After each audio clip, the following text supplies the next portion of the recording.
Hello friends, welcome to my channel Saumya academy. I hope all of are good. तो आज हम start करते हैं अपना टॉपिक प्रिंसिपल्स ऑफ मैनेजमेंट में, जिसके कुछ क्वेश्चंस देखते हैं।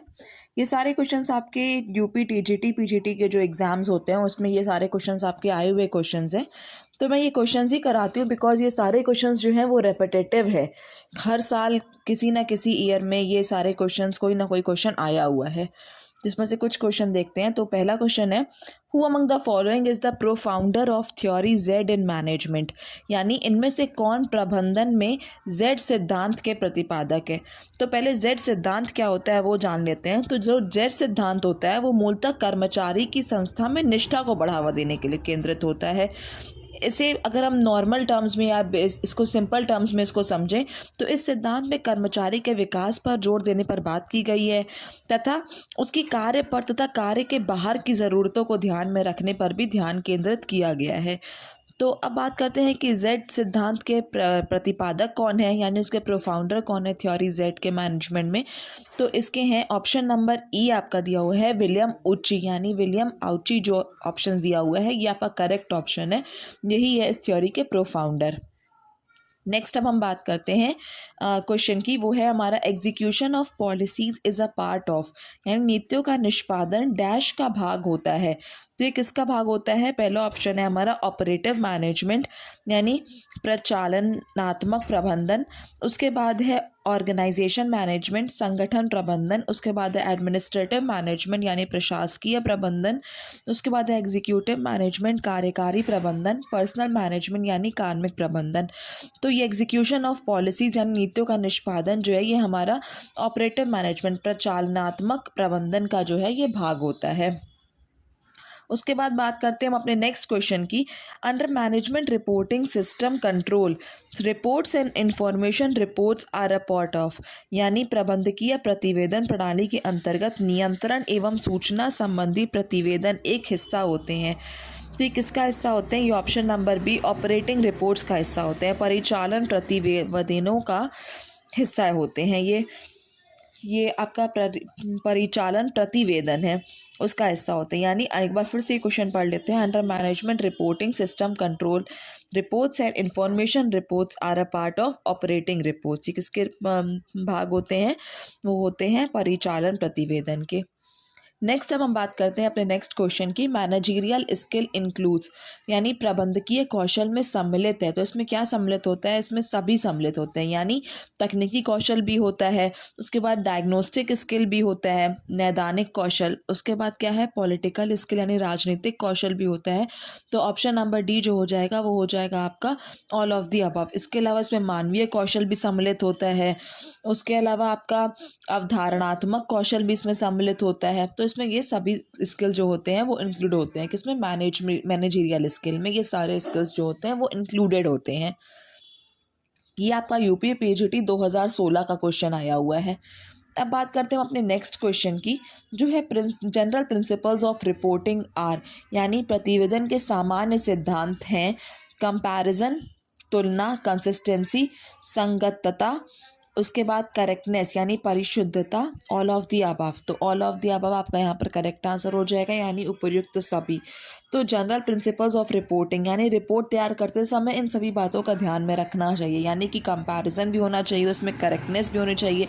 इसके अलावा बहुत सारे और प्रिंसिपल्स हैं, लाइक आपके इसमें व्यवस्था होनी चाहिए, क्लैरिटी होनी चाहिए, टाइमलीनेस होना चाहिए यानी सामयिकता होनी चाहिए। उसके अलावा आपका करेक्टनेस तो है यानी वही एक्यूरेसी होनी चाहिए, स्टैंडर्डाइजेशन होना चाहिए, इकोनॉमिकल होनी चाहिए यानी वो कम खर्चीली होनी चाहिए, उसके अलावा उसका प्रेजेंटेशन अच्छा होना चाहिए। तो ये सारी चीज़ें जो हैं आपकी एक जनरल प्रिंसिपल्स ऑफ रिपोर्टिंग के अंतर्गत आती हैं। नेक्स्ट के हम बात करते हैं, internal management reports are useful for, किसके लिए? ये आपका आंतरिक प्रबंधकीय प्रतिवेदन उपयोगी होते हैं। तो किस में उपयोगी होते हैं? टॉप लेवल मैनेजर्स में, उसके बाद फंक्शनल मैनेजर्स में, उसके बाद ऑपरेटिंग मैनेजर्स, और उसके बाद है ऑल ऑफ दी अबव। तो जो इंटरनल मैनेजमेंट रिपोर्ट है ये सभी में के लिए यूज़फुल होता है, यानी ऑल ऑफ दी अबव यहाँ पर हमारा करेक्ट आंसर हो जाएगा। ये भी आपका पीजीटी में क्वेश्चन आया हुआ, 2016 में क्वेश्चन आया हुआ है। नेक्स्ट अब हम बात करते हैं, management is the function of executive leadership everywhere, this definition is given by management is the function of executive leadership everywhere. This definition is given by, यानी प्रबंधन हर जगह अधिशासी नेतृत्व का कार्य है। यह परिभाषा दी गई है। तो पहला ऑप्शन है हमारा पी कोटलर, दूसरा क्या है एच कूटोन्स के द्वारा, सी है आर सी डेवीज़, उसके बाद है ओ डोनेल। तो ये हमारा जो ऑप्शन हो जाएगा, इसमें हमारा ऑप्शन नंबर सी करेक्ट हो जाएगा। यानी प्रबंधन हर जगह अधिशासी नेतृत्व का कार्य है। यह परिभाषा आर सी डेवीज़ महोदय द्वारा दी गई है। ये आपका टीजीटी में आया हुआ क्वेश्चन है 2016 में। उसके बाद हम अपने नेक्स्ट क्वेश्चन की तरफ चलते हैं। Management is an organ which can be defined only through functions. This definition is given bye, यानी प्रबंधन एक ऐसा अंग है जिसे केवल कार्यों के माध्यम से परिभाषित किया जा सकता है।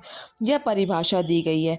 तो पहला ऑप्शन है आपका एडम स्मिथ, दूसरा है जॉर्ज टेरी, सी है आपका पीटर एफ ड्रकर, उसके बाद है हेनरी फेयोल। तो ये ऑप्शन आपका हो जाएगा, यहाँ हो जाएगा option number C, Peter F Drucker. यानी प्रबंधन एक ऐसा अंग है जिसे केवल कार्यों के माध्यम से परिभाषित किया जा सकता है। यह परिभाषा पीटर एफ ड्रकर द्वारा दी गई है।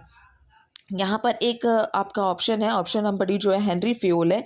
तो इनको प्रबंध के सिद्धांतों का जन्मदाता भी कहा जाता है, यानी प्रिंसिपल्स ऑफ मैनेजमेंट का इसको फादर कहा जाता है हेनरी फेयोल को। ठीक है, जिन्होंने प्रबंध के 14 सिद्धांतों का भी प्रतिपादन किया है। तो ये कुछ चीज़ें हैं जो हमें जाननी चाहिए।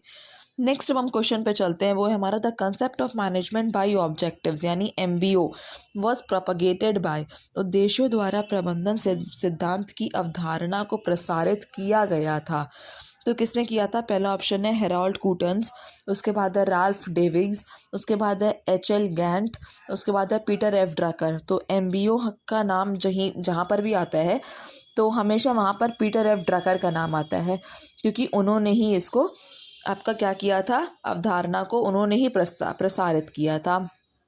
उन्होंने इस अवधारणा का उल्लेख 1954 में प्रकाशित अपनी पुस्तक द प्रैक्टिस ऑफ मैनेजमेंट में किया है। क्लियर? तो अब हम चलते हैं नेक्स्ट क्वेश्चन की तरफ। Dividend is not relevant in determining the value of the company, who among the following held this opinion, यानी कंपनी के मूल्य निर्धारण में लाभांश प्रासंगिक नहीं है। निम्नलिखित में से यह किसका मत है? तो ये किसका मत है? पहला ऑप्शन है जेई वॉल्टर, उसके बाद है एजरा सोलेमन, उसके बाद है मॉडिग्लियानी मिलर और MJ गॉर्डन। तो ये ऑप्शन नंबर सी हो जाएगा, मॉडिग्लियानी व मिलर के द्वारा। यानी dividend is not relevant determining the value of the company, तो this term is given by Modigliani Miller. Clear? उसके बाद इसको हम एक और चीज़, इसको हम MM हाइपोथेसिस के नाम से भी जानते हैं। ये जो आपका ऊपर जो टर्म दिया हुआ है, जो भी आपका स्टेटमेंट दिया हुआ है, इसको हम MM हाइपोथेसिस के नाम से भी जानते हैं। इसका मतलब होता है कि कंपनी लाभ को लाभांश के रूप में बांटे या व्यवसाय में पुनर्निवेश कर दे, किंतु इसका प्रभाव कंपनी के मूल्य पर नहीं पड़ेगा। इस विचारधारा के अनुसार लाभांश या कंपनी के अंशों के मूल्य निर्धारण पर कोई प्रभाव नहीं पड़ता है। यहाँ पर हमारे ये 10 क्वेश्चन कंप्लीट होते हैं। तो ऐसे ही करके हम कुछ क्वेश्चंस अपने रिवीजन कर लेंगे एग्ज़ाम्स आने से पहले। तो इस तरह आगे हम क्वेश्चन के नेक्स्ट टर्म पे कुछ क्वेश्चंस को डिस्कस करेंगे। तब तक take care of yourself and please do subscribe my channel and press the bell icon, share with your friends, because कहीं ना कहीं किसी को इस इंफॉर्मेशन की ज़रूरत होगी। Okay, bye bye.